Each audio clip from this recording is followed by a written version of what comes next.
सो आज स्टार्ट करते हैं हमारी क्लास फर्स्ट क्लास 10th की चैप्टर नंबर 1। ठीक है बच्चे, ये हमारी ऑफलाइन सेंटर से क्लासेस रिकॉर्ड हो रही है जो कि आप बच्चों को मिलेगी ऑनलाइन वेबसाइट पे। इसमें आप भी देख सकते हैं प्रैक्टिस के लिए। चलिए सबसे पहले बात करते हैं चैप्टर नंबर 1 की, जिसका नाम है केमिकल रिएक्शन एंड इक्वेशन। ठीक है, हम जब भी किसी चैप्टर को स्टार्ट करेंगे सबसे पहले उसके नाम के बारे में कुछ पता करेंगे कि एक्चुअल में बात है क्या। इस चैप्टर का नाम क्या है?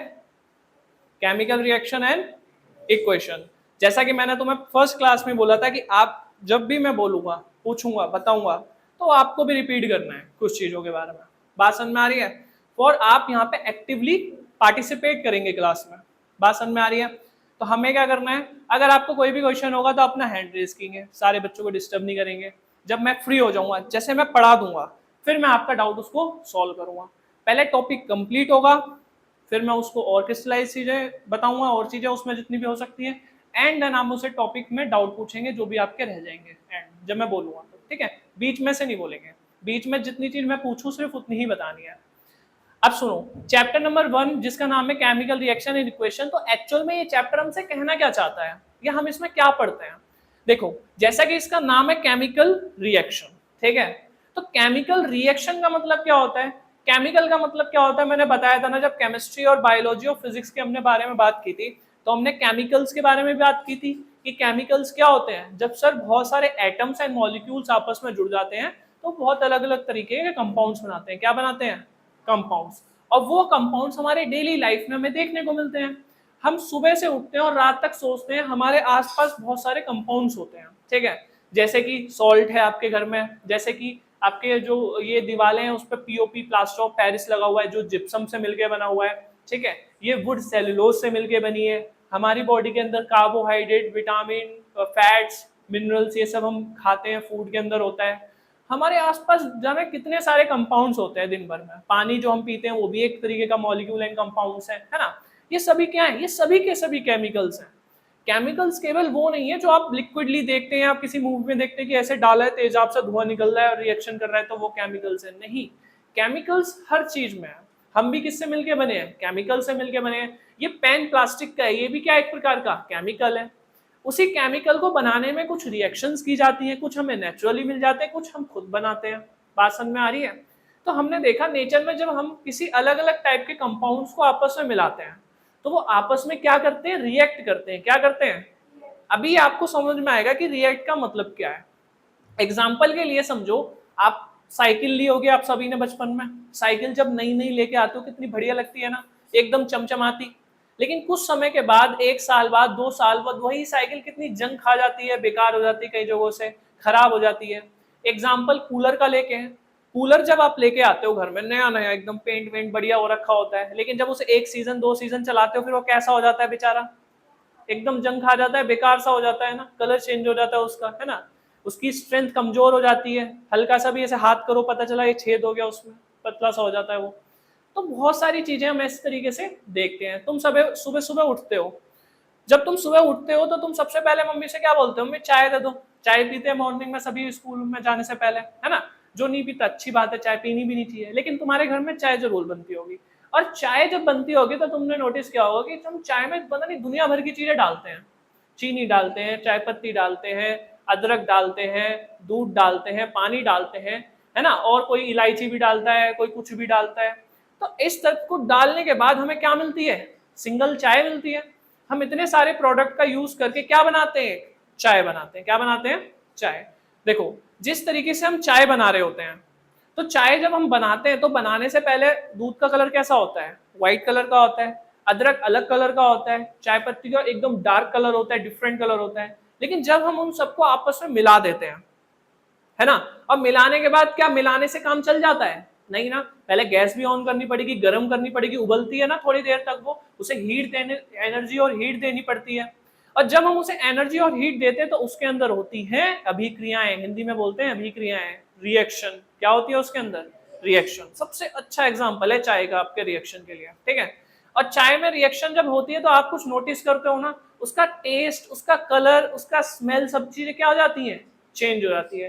भाई दूध में स्मेल अलग टाइप की आती है, अदरक से स्मेल अलग टाइप की आती है, लेकिन जब हम चाय बना लेते हैं तो चाय से एकदम से डिफरेंट सी आ जाती है स्मेल, है ना। उसका कलर चेंज हो जाता है ना, उसका कलर भी एकदम से चेंज हो जाता है, बिल्कुल न्यू प्रोडक्ट बन जाता है।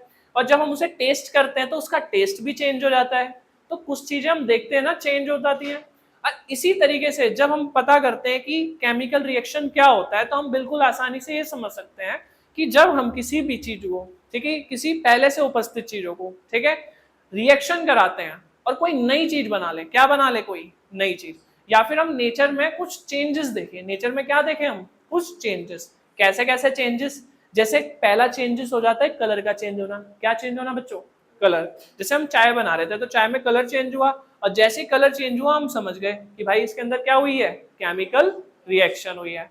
जब कूलर था तो आया था तो लोहे का कलर अलग था या कूलर का कलर अलग था, लेकिन जब उसमें जंग लग गई, क्या लग गई, रस्टिंग जब उसमें हो गई, तब उसका कलर एकदम से चेंज हो गया ना, तब उसका चेंज एकदम से डिफरेंट कलर का हो गया। तो इन्हीं सब चीजों से हमें पता चलता है क्या, केमिकल चेंजेस, जिसे हम केमिकल रिएक्शंस भी कहते हैं। क्या कहते हैं इन्हीं सबको हम, केमिकल रिएक्शन। अब पढ़ते हैं, देखो केमिकल रिएक्शन क्या होती है बेटा।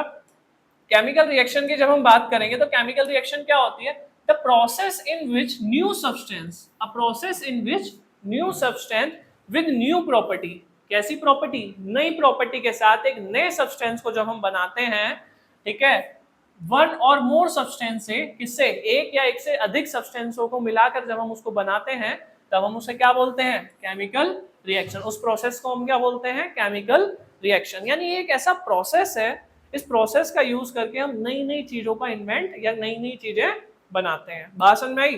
भाई चाय हमें नेचर ने तो नहीं दी थी ना, नेचर ने हमें अदरक दिया, चाय पत्ती दी, दूध भी चलो नेचर में मान लेते हैं, वैसे तो भैंस ने दिया, ठीक है, पर वो भी नेचर नेचुरली है। लेकिन चाय नेचुरली नहीं मिलती, कहीं तुम गए हो किसी तालाब में चाय बह रही हो ऐसा नहीं होता। चाय तो हमने स्वयं केमिकल रिएक्शन द्वारा बनाई है, एक नया प्रोडक्ट बनाया, एक नया सब्सटेंस बनाया जो नेचर में पहले उपस्थित नहीं था। इन्हीं चीजों को हम कहते हैं, इसी तरीके के प्रोसेसेस को हम कहते हैं केमिकल रिएक्शन। क्या कहते हैं इसे हम, केमिकल रिएक्शन।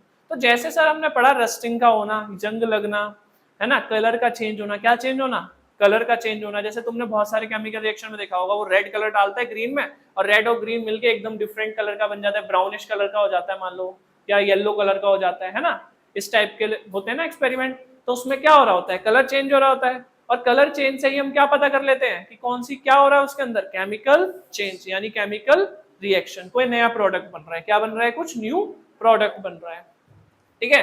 तो देखते हैं, देखो चेंज इन स्टेट, क्या आ जाना, स्टेट के अंदर चेंज आ जाना, ठीक है। जब रिएक्शन होती है तो मैं आपको एग्जांपल के लिए बताऊं, जैसे मान लो बहुत सारे एग्जांपल हैं, ठीक है।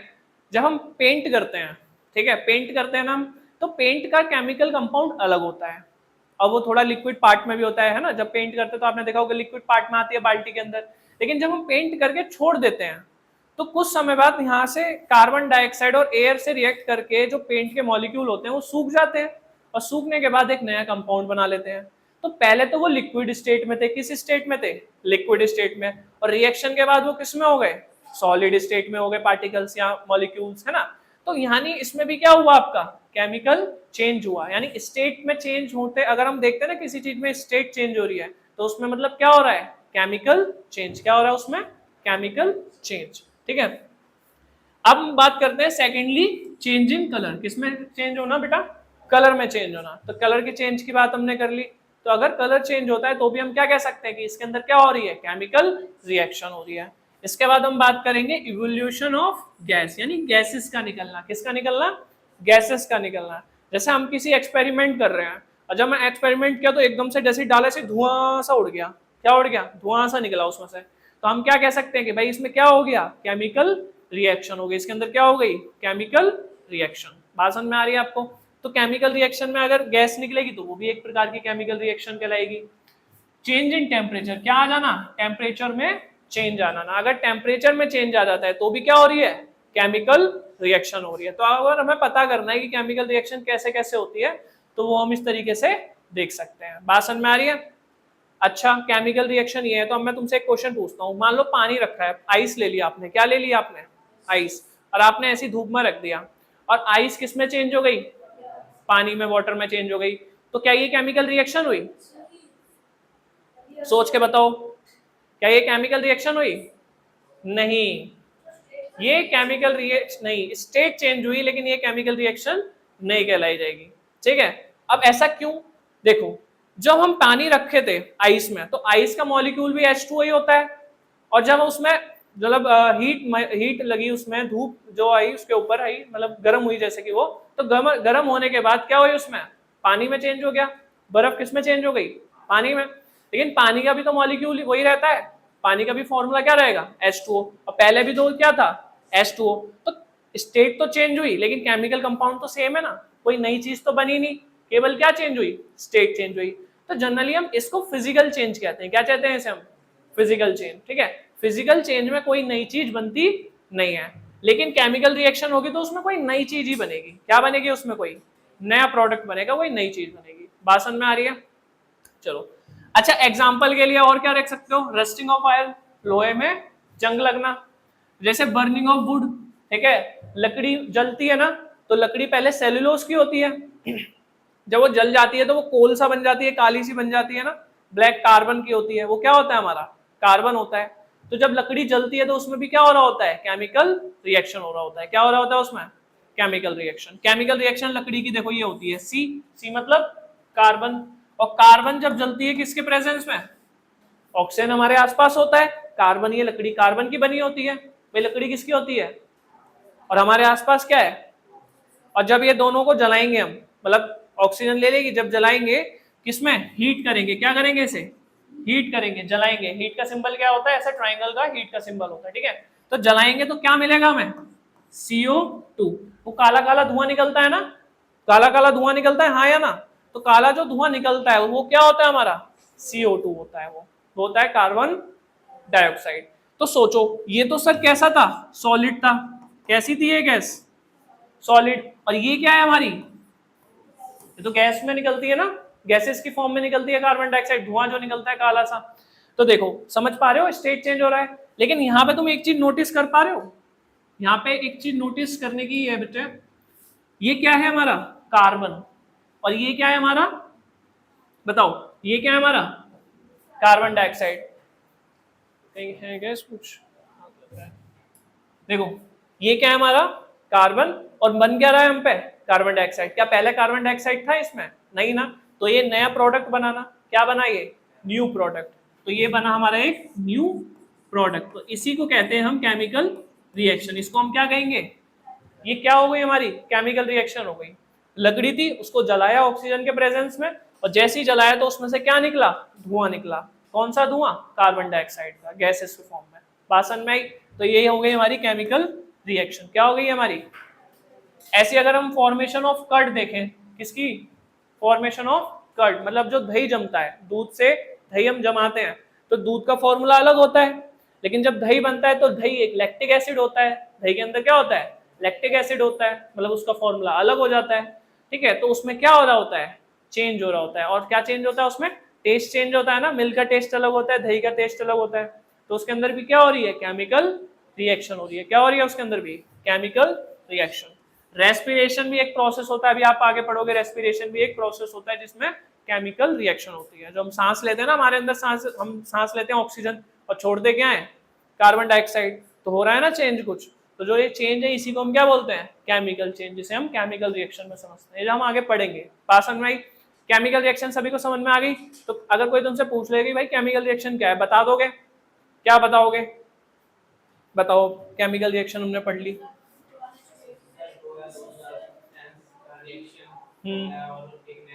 एक नया सब्सटेंस बनता है, जिसमें हमें क्या क्या देखने को मिलता है? क्या क्या चेंज होता है केमिकल रिएक्शन में? स्टेट चेंज होती है, टेस्ट भी बोल सकते हो, गैसेस भी रिलीज होती हैं उसमें से, जैसे कार्बन डाइऑक्साइड हो रही है ना, और कलर भी चेंज होता है, टेम्परेचर भी चेंज हो सकता है। तो ये सारे चेंजेस हमें देखने को मिल सकते हैं। बात समझ में आई सभी को? केमिकल रिएक्शन समझ में आ गया अच्छे से? ठीक है, आगे बढ़ते हैं। अब हमने जब केमिकल रिएक्शन को समझ लिया, तो अब हम क्या समझेंगे?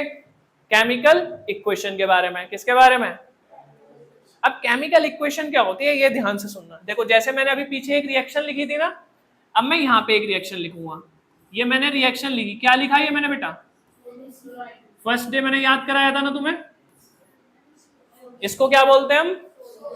और इसको क्लोरीन। अभी क्लोराइड नहीं है, ये जुड़ने के बाद बोलेंगे इसको क्लोराइड।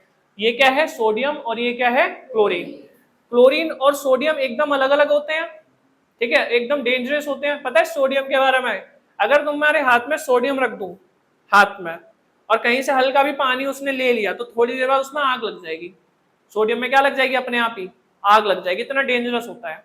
और पानी में चले गया तो एकदम ब्लास्ट हो जाएगा। क्या हो जाएगा? ब्लास्ट। इतना डेंजरस होता है सोडियम, सोचो। और क्लोरीन पॉइजनस होता है। कैसा होता है क्लोरीन? पॉइजनस, ठीक है, अगर हमारी बॉडी में चले गया तो निपट जाएंगे हम। और क्लोरीन कैसा होता है? हार्मफुल होता है हमारी स्किन के लिए, बहुत सारी चीजें होती है क्लोरीन के अंदर भी, ठीक है। लेकिन मैं कहूं जब ये दोनों की अलग अलग प्रॉपर्टीज है, इसकी अपनी एक अलग प्रॉपर्टीज है, इसकी अपनी एक अलग प्रॉपर्टीज है, लेकिन जब ये दोनों आपस में मिलते हैं और बॉन्ड करते हैं, दोनों आपस में जुड़ते हैं, भाषण में आ रही है, दोनों आपस में दोस्ती करते हैं, तो दोस्ती के बाद ये दोनों एक हो जाते हैं, ठीक है। और जिसका नाम क्या है अब? Sodium chloride. अब इसका नाम बन गया सोडियम क्लोराइड। रिएक्शन होने के बाद ये एक हो गए, जिसको हम बोलते हैं सोडियम क्लोराइड, एक कंपाउंड बन गए। अब तुम्हें पता है सोडियम क्लोराइड की प्रॉपर्टी डिफरेंट होती है, इनकी प्रॉपर्टी अलग थी और इसकी प्रॉपर्टी एकदम से नई। ये इतनी सिंपल हो गया कि अब तुम इसे खा भी सकते हो। सॉल्ट, ये हमारा क्या कहलाता है? सॉल्ट, ठीक है, नमक का फॉर्मूला है सोडियम क्लोराइड, जो आप सभी खाते हो। अब तुम ये सोचो कि यार सोडियम तो इतना डेंजरस था, आग लग सकती थी, आग लग जाती है, और नमक किससे मिलकर बना है? सोडियम से। और क्लोरीन कैसा था? पॉइजनस था हमारी बॉडी के लिए। लेकिन जब ये दोनों साथ में मिल जाते हैं तो एकदम से डिफरेंट कंपाउंड बन जाता है। क्या बन जाता है? एकदम से डिफरेंट कंपाउंड, ठीक है, जो हमारे लिए यूजफुल है। क्या है हमारे लिए? यूजफुल है, हम यूज कर सकते हैं, यानी सोडियम क्लोराइड हम खा सकते हैं। नमक में आयोडीन होते हैं, मिनरल्स होते हैं ना अलग अलग टाइप के। ये तो प्योर फॉर्मूला हो गया सोडियम क्लोराइड, किसका? सॉल्ट का। लेकिन सॉल्ट का क्या? सॉल्ट में सिर्फ सोडियम क्लोराइड के मॉलिक्यूल्स होते हैं? नहीं, सॉल्ट में और भी मिनरल्स होते हैं, ठीक है। वो कंपनीज वाले अलग से उसमें एड ऑन भी करते हैं। अगर हम बात करें बिल्कुल प्योरेस्ट सोडियम क्लोराइड की, ठीक है, तो वो सॉल्ट हम यूज नहीं करते। भाषण में आ रही है आपको? प्योर सोडियम क्लोराइड यूज नहीं करते हम, हमेशा पैकेट वाला लेके आते हैं ना। अब प्योर भी अगर तुम मास मार्केट से भी लाओगे ना क्रिस्टल वाला सोडियम क्लोराइड, तो वो भी कहाँ से मिला है हमें? समुद्र से मिला है। तो जनरली समुद्र में भी मिनरल्स उसमें मिल जाते हैं, ठीक है। वैसे हम कौन सा वाला सोडियम, हम कौन सा सॉल्ट लेते हैं? आयोडाइज सॉल्ट यूज करते हैं हम, जो आता है ना टाटा नमक, वो कौन सा वाला होता है? आयोडाइज्ड, हमारे लिए जरूरी होता है वो, ठीक है, हम पढ़ेंगे हम आपको। खैर अभी मैं तुम्हें क्या समझा रहा हूँ वो समझो। मैं ये समझा रहा हूँ कि देखो इसकी अलग प्रॉपर्टीज थी, इसकी अलग प्रॉपर्टीज थी, लेकिन इन दोनों को साथ में मिलाने के बाद जो कंपाउंड बना उसकी एकदम से बिल्कुल अलग प्रॉपर्टी, एकदम न्यू कंपाउंड बना। क्या बना? एक न्यू कंपाउंड बना, कहने को हम कह सकते हैं न्यू सब्सटेंस बना। क्या बना? ये एकदम न्यू प्रोडक्ट, जिसे हम बोलते हैं प्रोडक्ट। क्या बोलते हैं इसको हम? तो जो बनता है वो क्या होता है? प्रोडक्ट होता है। जो बनता है वो क्या होता है? प्रोडक्ट। जो हमें नया सब्सटेंस मिलता है उसको हम बोलते हैं प्रोडक्ट, ठीक है। और जिससे मिलके बनेगा, जो हम रिएक्शन में यूज करेंगे, रिएक्शन जिनसे द्वारा होगी या जिनको रिएक्शन के अंदर हम यूज करेंगे, उनको हम क्या बोलते हैं बेटा? रिएक्टेंट्स। क्या बोलते हैं इनको हम? रिएक्टेंट। इसको भी हम रिएक्टेंट बोलेंगे और इसको भी हम रिएक्टेंट बोलेंगे, दोनों अपने अपने रिएक्टेंट्स हैं, ठीक है। और जब दोनों रिएक्टेंट्स आपस में मिलते हैं तो क्या बनता है? हमारा प्रोडक्ट बनता है। क्या बनता है? प्रोडक्ट बनता है। भाषण में ही आपको, तो ये दोनों आपस में मिलकर क्या बनाएंगे? एक नया प्रोडक्ट बनाएंगे। और इसी को हम केमिकल रिएक्शन कहते हैं। क्या कहते हैं इसी को हम? तो केमिकल रिएक्शन में क्या होता है? रिएक्टेंट होता है जिससे हमें क्या मिलता है? प्रोडक्ट मिलता है। क्या मिलता है? जिससे हमें प्रोडक्ट मिलता है। भाषण में ही। अब एक चीज यहां पे भी सुन लो, जब भी तुम चाय बनाओगे, मान लो तुमने 50 ml मिल्क लिया, 20 ml शुगर ली, 10 ml पानी लिया और 20 ml चाय पत्ती ली, टोटल कितना हो गया? भूल गए? 50 ml मिल्क लिया, 20 ml शुगर ली, 10 ml वाटर लिया और 20 ml चाय पत्ती ले ली, 100 लिया। टोटल अमाउंट कितना है हमारा? तो रिएक्टेंट में हमने जो जो प्रोडक्ट लिए हैं, मतलब जो सब्सटेंस हमने यूज किए हैं प्रोडक्ट बनाने के लिए, चाय बनाने के लिए, उसका टोटल अमाउंट कितना है बेटा? 100। तो जब हम चाय बना लेंगे ना, जब हमारी चाय बन जाएगी, तो चाय का भी वजन कितना होगा? 100 ही होगा, 100 ml में आसपास होगा। भाषण में आ रही है? इक्वल होगा। मतलब जितना हम रिएक्टेंट में यूज करेंगे उतना ही कितना मिले, उतना ही हमें किस में मिलेगा? प्रोडक्ट में मिलेगा। किस में मिलेगा? प्रोडक्ट में मिलेगा। मैं अभी बताऊंगा इसे डिटेल में, अभी तो समझा रहा था हल्का सा ये। खैर ये चीज समझ में आई?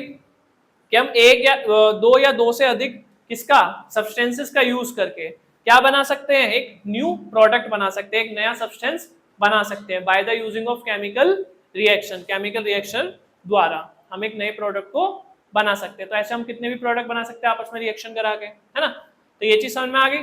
अब पढ़ो क्या लिखा हुआ है। रिएक्टेंट क्या है, substance which take part in chemical reaction, जो कि होते हैं क्या करने में, केमिकल रिएक्शन कराने के लिए, जो लिए जाते हैं क्या कराने के लिए, केमिकल रिएक्शन कराने के लिए, उनको हम क्या कहते हैं, रिएक्टेंट कहते हैं।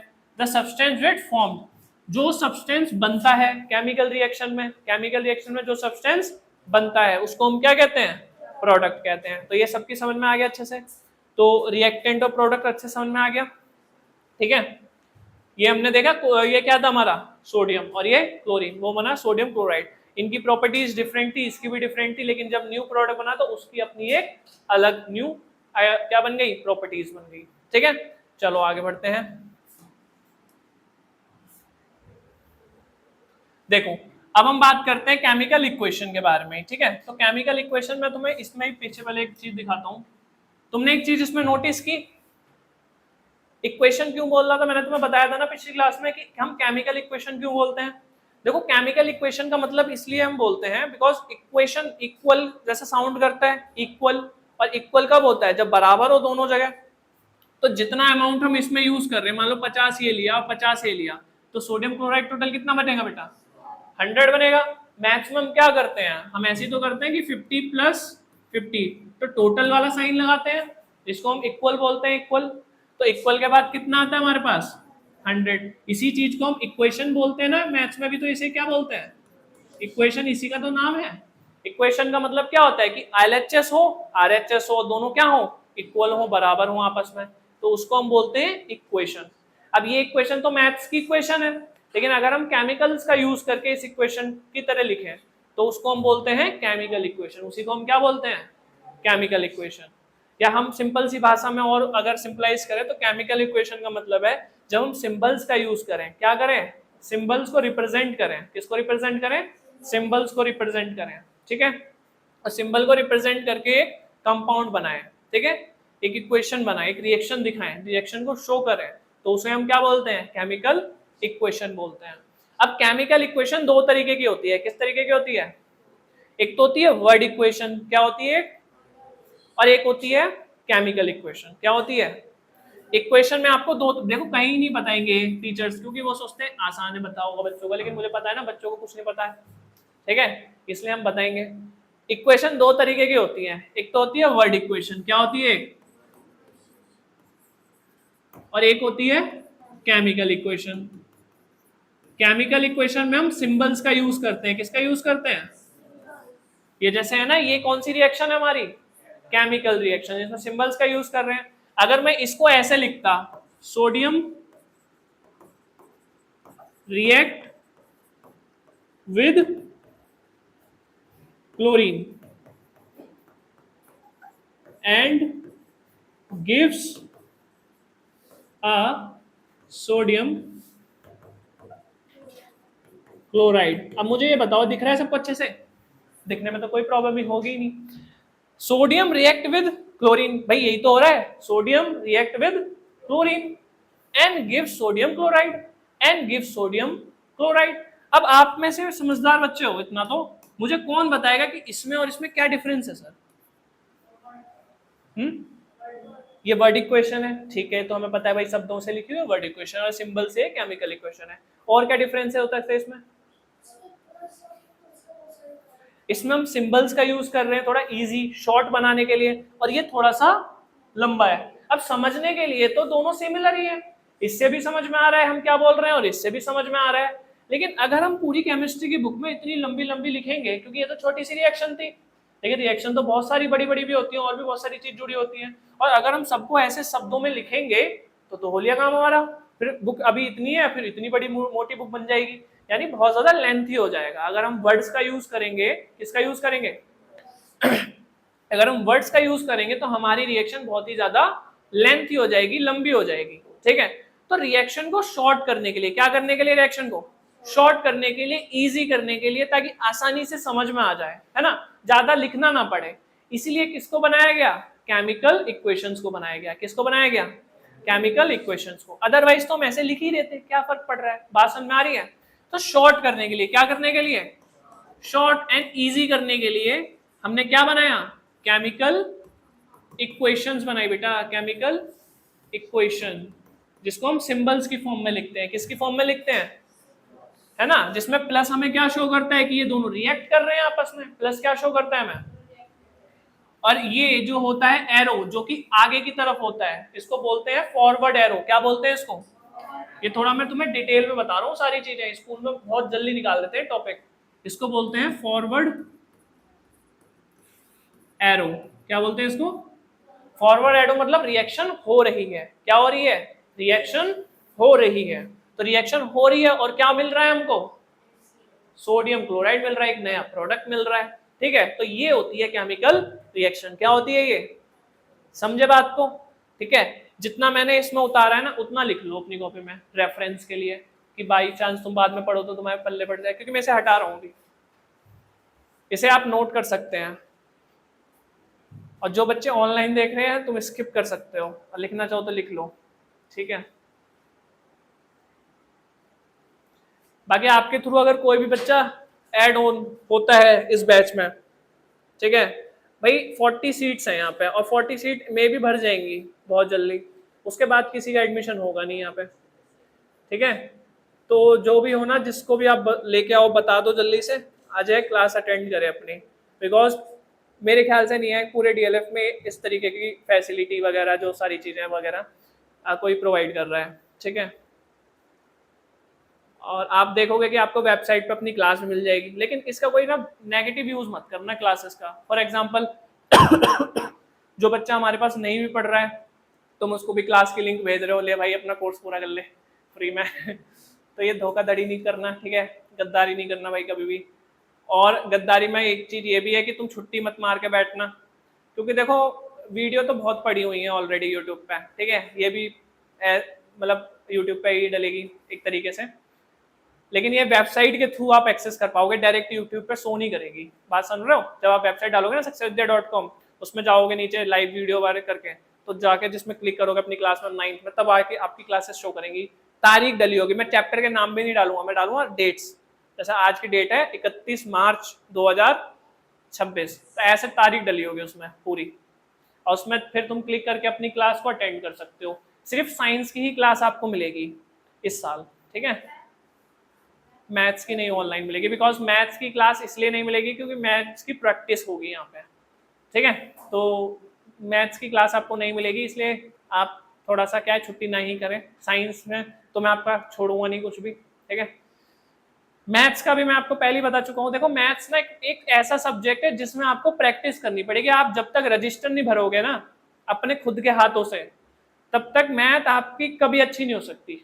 ठीक है, साइंस एक बारी के लिए ऐसा सब्जेक्ट की अगर आपको एक बार समझ में आ गई और तुमने एक बार घर पे याद कर ली, तो अगले जन्म में ही भूलोगे, इस जन्म में तो नहीं भूलोगे। ठीक है, इस जन्म में याद रहेंगी चीजें, टॉपिक याद रहेगा। अगर लिखना आता है ना खुद से बनाना, तो बना के लिया होगे तुरंत पेपर में। ठीक है, उसमें मैं बस बताऊंगा पेपर में क्या करना है क्या नहीं, पर हाँ मेहनत तो करनी पड़ेगी अगर आपको सफलता पानी है तो। कितने नंबर लाने हैं, 100। नालायको, पहले विश्वास करो, ला सकते हो तुम। तुम्हें पता है कब विश्वास होगा, जब हमारा 14-15 तारीख को रिजल्ट आएगा। 15 अप्रैल को जब रिजल्ट आएगा ना, मैं तुम्हें दिखाऊंगा, देखो जैसे इस बच्चे के 100 नंबर आए हैं, तब तुम विश्वास मानोगे। उससे पहले तुम्हारा दिल गवाही नहीं दे रहा कि 100 नंबर आ सकते हैं हमारे, है ना। कोई बात नहीं, चलो ये चीज हो गई, समझ में आ गई। आगे बढ़ते हैं, पहले इसको ही मूव करते हैं। अगर हम बात करते हैं इसमें, सुनो ध्यान से बिल्कुल, मैंने तुम्हें क्या बताया अभी, केमिकल रिएक्शन बताई, फॉरवर्ड एरो बताया, वर्ड इक्वेशन बताई। अच्छा इसका मतलब पता है क्या होता है, डिस्क्यों बताओ। इसको बोलते हैं रिवर्सिबल। क्या बोलते हैं, रिवर्सिबल, बस रिएक्शन ही बोल दो। ठीक है, रिवर्सिबल रिएक्शन, तो इसको बोलते हैं रिवर्सिबल रिएक्शन, लिख सकते हो।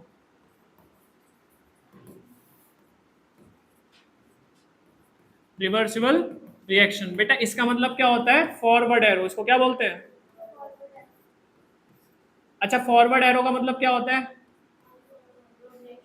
फॉरवर्ड एरो का मतलब है कि H2 और O2 जब मिल रहे हैं तो क्या मिल रहा है उनको बनने के बाद? H2O। क्या बन रहा है? H2O। तो ये फॉरवर्ड एरो हमको बताता है कि H2 और O2 मिलके क्या बनाते हैं? तो H2O और O2 मिलके H2O बनाते हैं। क्या बनाते हैं? H2O। और बैकवर्ड इसको क्या बोलते हैं? बैकवर्ड एरो इसको बोलते हैं बैकवर्ड एरो। ओ शिट, चलो लिख लेना आ रहा है, ठीक है। Backward arrow. तो बैकवर्ड एरो इसमें मैं क्यों नहीं कर रहा हूं, क्योंकि ये हो जाए वो हो जाएगा, ये इतना बड़ा सा बनता है ना, छोटी सी इरेजर नहीं है भाई हमारे पास। बैकवर्ड एरो और यहाँ है H2O। सुनो ध्यान से, बिल्कुल ध्यान से सुनना। फॉरवर्ड एरो इधर की तरफ, बैकवर्ड एरो पीछे। बैकवर्ड एरो में बता रहे हैं कि H2O है ना, अगर H2O के अंदर तुम बिजली डाल दोगे, यानी इलेक्ट्रोलाइसिस प्रोसेस पढ़ा हुआ क्या होता है, भी समझ लो तुमने बिजली डाल दी, बिजली से उसको क्या कर दिया, तोड़ दिया पानी को, तो H2O से तुम क्या बना सकते हो? O2 और H2। ठीक है, तो H2O से हम क्या बना सकते हैं? H2 और O2। समझ गए बात को? तो बैकवर्ड रिएक्शन का मतलब ये होता है कि पानी H2 और O2 से तुम पानी भी बना सकते हो, पानी से तुम क्या बना सकते हो? H2 और O2 भी बना सकते हो। ठीक है, दोनों तरफ खेल सकते हो। तो इसी को हम बोलते हैं रिवर्सिबल रिएक्शन। क्या बोलते हैं इसको हम? Reversible reaction. अब मुझे बताओ इसको क्या बोलते हैं बेटा? इसको बोलते हैं हीट सिंबल। इसको क्या बोलते हैं? Heat symbol. ठीक है, अगर किसी भी कंपाउंड के एरो के ऊपर ऐसे कोई कंपाउंड लिखा हुआ है, क्या लिखा हुआ है, इसको हम क्या बोलते हैं?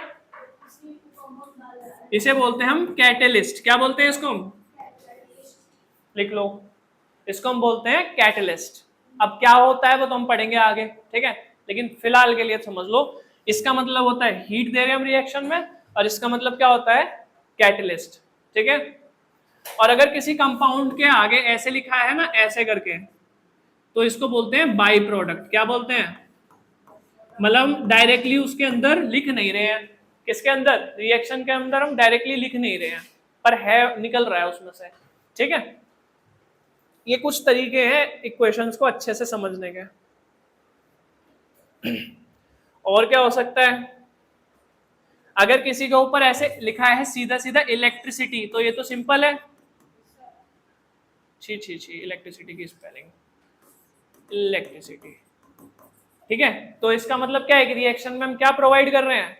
इलेक्ट्रिसिटी प्रोवाइड कर रहे हैं। अगर किसी रिएक्शन के ऊपर ऐसे लिखा है सनलाइट,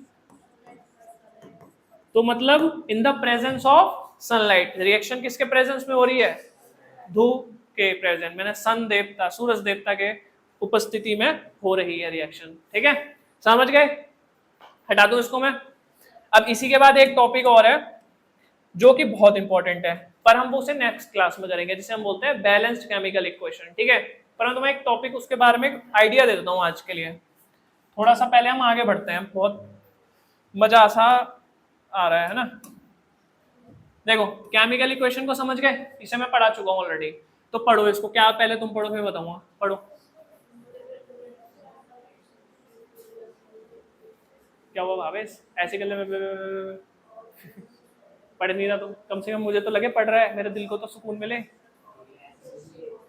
पढ़ ले भाई, पढ़ ले, पिछले जन्म के पाप है ना, इस जन्म में नालायक बन रहे हो इसीलिए। हाँ, पढ़ लिया। अब सुनो, सिंबॉलिक रिप्रेजेंटेशन, जो हम सिंबल्स में रिप्रेजेंट करते हैं, ठीक है, जैसे NaCl कर देते हैं, केमिकल रिएक्शन इज सेड है, ठीक है, इज सेड, मतलब वो बोल सकते हैं केमिकल इक्वेशन, उसे हम क्या बोल सकते हैं?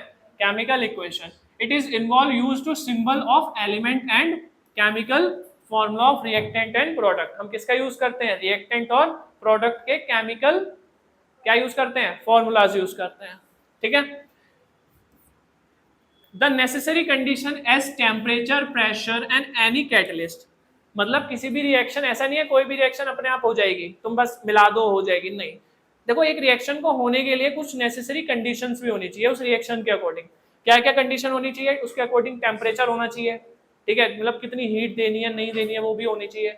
उसके अकॉर्डिंगली प्रेशर होना चाहिए। क्या होना चाहिए उसके अकॉर्डिंग? प्रेशर। ज्यादा प्रेशर में कुछ रिएक्शन नहीं होती, कम प्रेशर में नहीं होती, उस नॉर्मल तापमान में होती है। ठीक है, अकॉर्डिंगली कुछ कैटलिस्ट होते हैं जो कि रिएक्शन को परफॉर्म करा सकते हैं, अदरवाइज रिएक्शन नहीं होती। ठीक है, तो एक रिएक्शन को होने के लिए इन कंडीशन का होना भी जरूरी होता है। किस कंडीशन का? टेम्परेचर, प्रेशर और कैटलिस्ट का। बात समझ में आ रही है? मैं तुम्हें इतना डिटेल में क्यों पढ़ा रहा हूँ बताओ? पता है किसके लिए? एमसीक्यूज के लिए। क्योंकि जो क्वेश्चन शॉर्ट वाले आएंगे ना, जो लिखने वाले आएंगे, वो तो तुम सब कर दोगे, पर नंबर पता है किसके कटेंगे? एमसीक्यूज में। क्योंकि तुम सोचोगे दूसरों के भरोसे हम बैठे रहे, वो ऐसे 1 2 3 करके, उसको खुद भी नहीं पता होगा एमसीक्यूज सही है कि गलत है। तो एमसीक्यूज ना पेपर में सही करके आने, इसलिए मैं थोड़ा डिटेल में पढ़ा रहा हूँ। और एमसीक्यूज में से कोई सा भी आ सकता है। मान लो एमसीक्यूज आ सकता है, which is condition is necessary to performing a chemical reaction. Tick लगाओ भाई, कौन सा बताओ ऑप्शन में?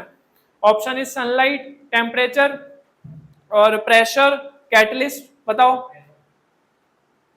अच्छा कौन सा नहीं है इसमें? नोट वाले में बताओ कौन सा नहीं है? सनलाइट नहीं है। तो इस तरीके का क्वेश्चन आ सकता है एमसीक्यूज के लिए। अब पता होगा तभी तो टिक लगाओगे। चलो बात समझ में आ गई।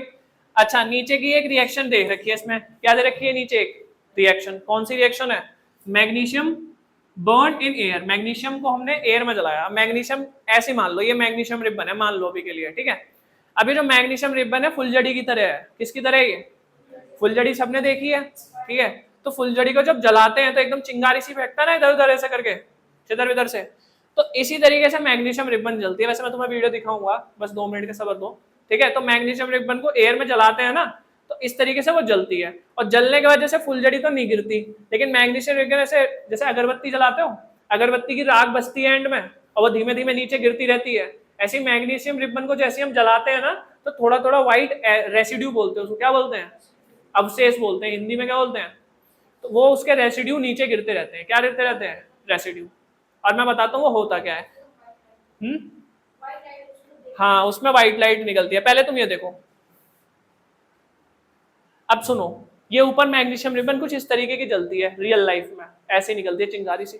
पर नीचे ये मैग्नीशियम रिबन है, इसको पकड़ रहे हैं हम, क्योंकि हाथ से पकड़ेंगे तो हाथ जल जाएगा हमारा, तो पकड़ रहे हैं। अब इसे क्या करेंगे भाई? मोमबत्ती से जलाएंगे। जला रहे हैं मोमबत्ती से, जल रही है भाई।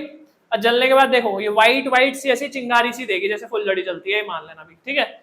और जब जलेगी तो ऐसे कुछ रेसिड्यू नीचे गिर रहे होंगे। भाषण में आ रही है? अब सुनो ध्यान से, इस चीज को यहाँ पे हम रोकते हैं। तुम इसमें मुझे ये बताओ, ये वाला पार्ट और ये वाला पार्ट, इसको क्या बोलते हैं हम? मैग्नीशियम रिबन तो मैग्नीशियम की बनी हुई है।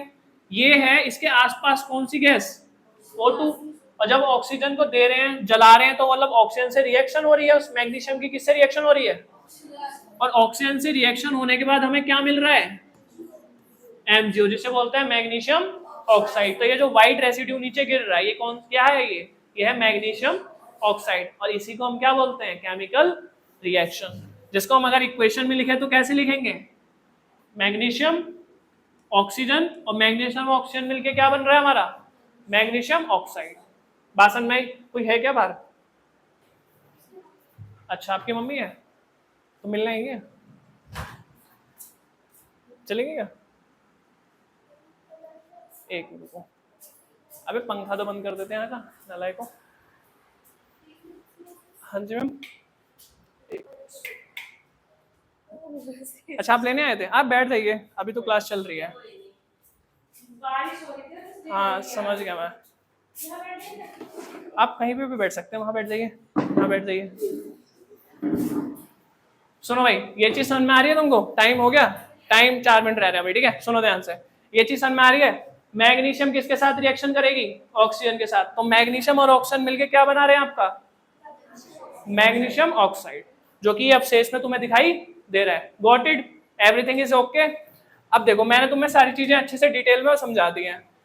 कल हम क्या पढ़ेंगे? अभी तक मैंने तुम्हें जो पढ़ाया उसमें से एमसीक्यूज में मे भी आ जाए, अदरवाइज वैसे आता नहीं है। हाँ एक क्वेश्चन बहुत इंपॉर्टेंट है, मोस्ट इंपॉर्टेंट है, और वो यही है।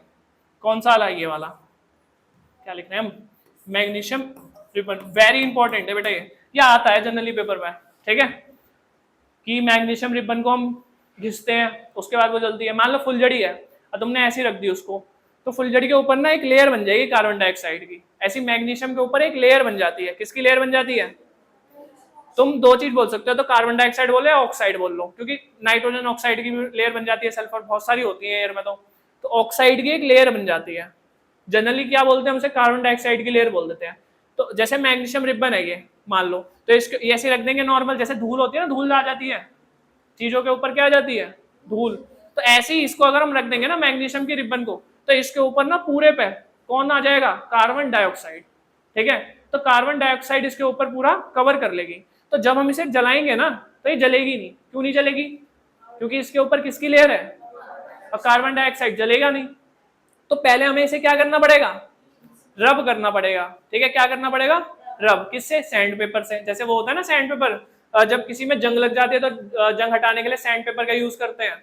उस सैंड पेपर से हम मैग्नीशियम रिबन को क्या करेंगे, क्लीन करेंगे, रब करेंगे, और रब करने के बाद उसके ऊपर की लेयर क्या हो जाएगी, रिमूव हो जाएगी। कौन सी लेयर, कार्बन डाइऑक्साइड की लेयर। और फिर हम जब उसको दोबारा जलाएंगे तो वो जल जाएगी। बात समझ में आ रही है। तो मैग्नीशियम रिबन को जलाने के लिए पहले क्या करना पड़ता है हमको, उसको रब करना पड़ता है, उसको क्लीन करना पड़ता है, उसके ऊपर से रिमूव करनी पड़ती है कार्बन डाइऑक्साइड की लेयर, उसके बाद वो जलती है, ठीक है। क्वेश्चन आता है पेपर में कि why magnesium ribbon are not burn in air, ठीक है। तो क्या लेयर, क्या रीजन होगा, कार्बन डाइऑक्साइड की लेयर है उसके ऊपर। बात समझ में आ गई। ये टॉपिक मैंने तुम्हें पूरा पढ़ा दिया, ये चीज समझ में आ गई। इसके बाद बात करेंगे नेक्स्ट क्लास में, ठीक है बेटा। चलो ध्यान से रहना, कीचड़ हो रही है।